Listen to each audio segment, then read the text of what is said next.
और अल्लाह पाक इस मुल्क की हिफाजत फरमाएंगे।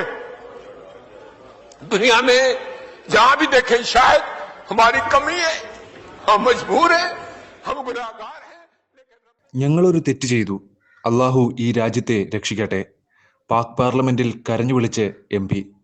ഞങ്ങൾ പാപികളാണ്, ഞങ്ങൾ നിസ്സഹായരാണ്, ഞങ്ങൾ ദുർബലരുമാണ്. അള്ളാഹുവെ, ഞങ്ങൾ നിന്റെ മുമ്പിൽ മുട്ടുകുത്തി നിന്നോട് യാചിക്കുന്നു. മുൻ പാകിസ്ഥാൻ സൈനിക മേജറും MP-യുമായ താഹിർ ഇക്ബാൽ പാകിസ്ഥാൻ പാർലമെന്റിൽ കണ്ണീരണിഞ്ഞ് സംസാരിച്ചു. രാജ്യത്തെ രക്ഷിക്കണമെന്ന് അദ്ദേഹം ആവശ്യപ്പെട്ടു. പഹൽഗാം ആക്രമണത്തിന് പ്രതികാരമായി ബുധനാഴ്ച പുലർച്ചെ ഇന്ത്യ പാകിസ്ഥാനിലെ 9 ഭീകര ക്യാമ്പുകൾ തകർത്തു. ഇതിന് പാകിസ്ഥാൻ വ്യാഴാഴ്ച മറുപടി നൽകി. മിസൈലുകൾ, ഡ്രോണുകൾ, യുദ്ധവിമാനങ്ങൾ എന്നിവ ഉപയോഗിച്ച് ഇന്ത്യയെ ആക്രമിക്കാൻ അവർ ശ്രമിച്ചു. പക്ഷേ ഇന്ത്യൻ സൈനികരും വ്യോമ പ്രതിരോധ സംവിധാനവും പാകിസ്ഥാന്റെ ശ്രമങ്ങളെ പരാജയപ്പെടുത്തി.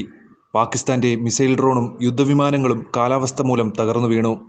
ഇതിനെ തുടർന്ന് ലാഹോർ, ഇസ്ലാമാബാദ്, കറാച്ചി എന്നിവയുൾപ്പെടെയുള്ള മേഖലയിൽ ഇന്ത്യ പാകിസ്ഥാനിലെ വിവിധ നഗരങ്ങളിൽ മിസൈൽ ആക്രമണം നടത്തി. ആക്രമണത്തിൽ പാകിസ്ഥാന് കനത്ത നാശനഷ്ടങ്ങൾ സംഭവിച്ചിരിക്കാമെന്ന് പറയപ്പെടുന്നു. പ്രത്യേകിച്ച് ഇന്നലത്തെ ആക്രമണത്തിൽ ചൈനയിൽ നിന്ന് വാങ്ങി ലാഹോറിൽ സ്ഥാപിച്ച ഒരു വ്യോമ പ്രതിരോധ സംവിധാനം ഇന്ത്യൻ ഡ്രോൺ ഉപയോഗിച്ച് തകർത്തു. ഈ സാഹചര്യത്തിലാണ് മുൻ സൈനിക മേജറും MP-യുമായ താരിഖ് ഇക്ബാൽ പാകിസ്ഥാൻ പാർലമെന്റിൽ കണ്ണീരണിഞ്ഞ് സംസാരിച്ചത്. ഇന്ത്യൻ ആക്രമണങ്ങളിൽ നിന്ന് പാകിസ്ഥാനെ അള്ളാഹു രക്ഷിക്കട്ടെ. ഞങ്ങൾ ദുർബലരാണ്. എല്ലാവരും അള്ളാഹുവിനോട് പ്രാർത്ഥിക്കണമെന്ന് അദ്ദേഹം കണ്ണീരോടെ പറഞ്ഞു. ഈ രാജ്യം നമുക്ക് നൽകിയത് അള്ളാഹുവാണ്. ഈ രാജ്യത്തെ സംരക്ഷിക്കാൻ ദൈവത്തിന് മാത്രമേ കഴിയൂ. പാകിസ്ഥാനിൽ വീഴുന്ന പ്രഹരം നമ്മുടെ തെറ്റായിരിക്കാം. ഞങ്ങൾ നിസ്സഹായരാണ്, ഞങ്ങൾ പാപികളാണ്. പക്ഷേ ഞങ്ങൾ എപ്പോഴും നിങ്ങളെ പിന്തുടരും. അള്ളാഹുവിനു വേണ്ടി ഞങ്ങളുടെ മേൽ കരുണയുണ്ടാകണമേ. നിങ്ങളുടെ ദയയുടെ ഒരു തുള്ളി പോലും ഞങ്ങൾക്ക് നൽകിയാൽ ഞങ്ങൾ വിജയിക്കും. കഅബയുടെ നാഥ, ഈ രാജ്യത്തെ സംരക്ഷിക്കാനും ഞങ്ങളുടെ ശത്രുക്കളെ പരാജയപ്പെടുത്താനുള്ള ശക്തി നൽകാനും ഞങ്ങൾ പ്രാർത്ഥിക്കുന്നു.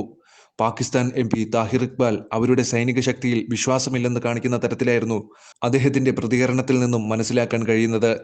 അദ്ദേഹം സംസാരിക്കുന്നതിന്റെ വീഡിയോ ഇപ്പോൾ സമൂഹ മാധ്യമങ്ങളിൽ അതിവേഗം പ്രചരിക്കുകയാണ്. हम गुनाहगार हैं, लेकिन रब काबा हम तेरे हबीब के उम्मती हैं, खुदा का वास्ता हमसे रहम का भला फरमा।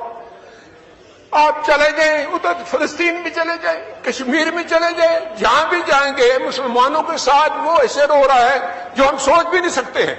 तो तू हमें माफ कर दे, हम तेरे आगे सर झुकाते हैं, माफी मांगते हैं। नहीं, इसमें दो राय नहीं है मौला कि हम बड़े गुनाहगार हैं, लेकिन तेरी रहमत बहुत वसी है। तू रहमत का एक जर्रा भी भेजेगा हमारी तरफ तो इंशाल्लाह हमारी कामयाबी होगी।